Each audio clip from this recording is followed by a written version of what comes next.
आज हम प्राचीन भारत के मथुरा मूर्ति कला शैली के बारे में बात करेंगे। तो मथुरा भारत के उन थोड़े से नगरों में से एक था जो ब्राह्मण, बौद्ध, जैन और लोक धर्मों का केंद्र रहा है। इसलिए मौर्योत्तर काल में यहाँ पर विकास होने मूर्ति कला का वर्ण विषय वस्तु इन सभी धर्मों से संबंधित रही है। इस काल में शैली का जन्म ईसा पूर्व प्रथम शताब्दी के लगभग हिंद यूनानियों के संरक्षण में हुआ था, परंतु गांधार कला शैली की तरह इसका भी वास्तविक विकास कुषाणों के संरक्षण में ही हुआ।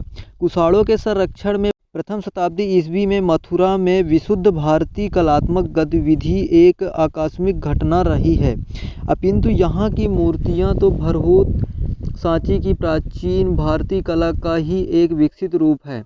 अंतर सिर्फ इतना है कि मथुरा में भरहुत एवं सांची के विपरीत बुद्ध के प्रतीकों के स्थान पर स्वयं बुद्ध की प्रतिमा बनाने लगी। कुषाणों के पूर्व वहाँ के शिल्पों ने विशालकाय परखम सरीखे प्रतिमाओं का निर्माण कराकर अपनी कला कौशल का परिचय दे दिया।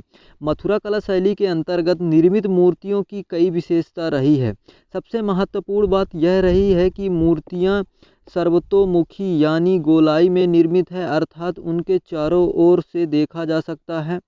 सिर के बाल व मूछें नहीं है। प्रतिमाओं के शीर्ष केश रहित हैं, यदि कुछ भी हैं, पर बाल घुंघराले कदापि कहीं नहीं है। वस्त्र शरीर से बिल्कुल चिपका हुआ है और इसका एक छोर बाएं हाथ में है तथा दाएं हाथ में है, अभय की मुद्रा में है।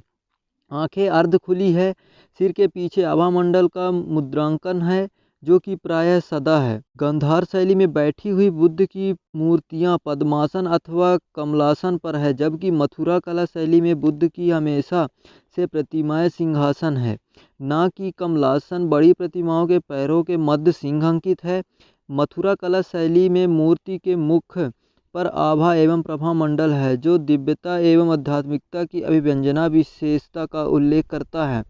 बौद्ध धर्म के साथ साथ मथुरा जैन व ब्राह्मण धर्म का भी पवित्र स्थल माना जाता है, जिनको की पूजा के लिए स्थापित उत्कीर्ण शिलापट को शिलालेख में पूजा शिलापट कहा जाता है। इस प्रकार के मथुरा कला शैली की निजी देन है। मथुरा के ही कंकाली टीला से भी अनेक जैन मूर्तियां प्राप्त हुई हैं। महावीर तथा अन्य जैन तीर्थकारों ने अवस्था का सुंदर निरूपण वहाँ की मूर्तियों में हुआ है। ब्राह्मण देवताओं में सूर्य, लक्ष्मी इत्यादि के साथ साथ यक्ष यक्षियों की भी मूर्तियां प्राप्त हुई है। मथुरा कला में नाग एवं यक्ष नामक लोक देवताओं को पर्याप्त प्रतिमाओं का निर्माण किया गया है। साथ ही धर्मेतर विषय में अंतर्गत इस कला शैली में हम कतिपय नारी एवं कुषाण शासकों की मूर्ति को बना हुआ प्राप्त करते हैं। कुषाण शासक कनिष्क की भी मूर्ति प्राप्त हुई है। इस तरह से मथुरा कला शैली में भाव, भावना व शारीरिक सौंदर्य की एक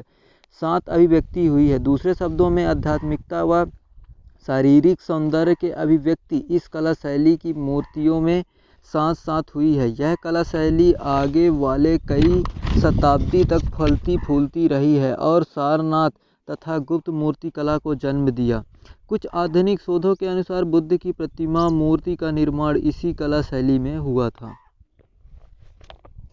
Tell me pretty lies, look me in the face, tell me that you love me, even if it's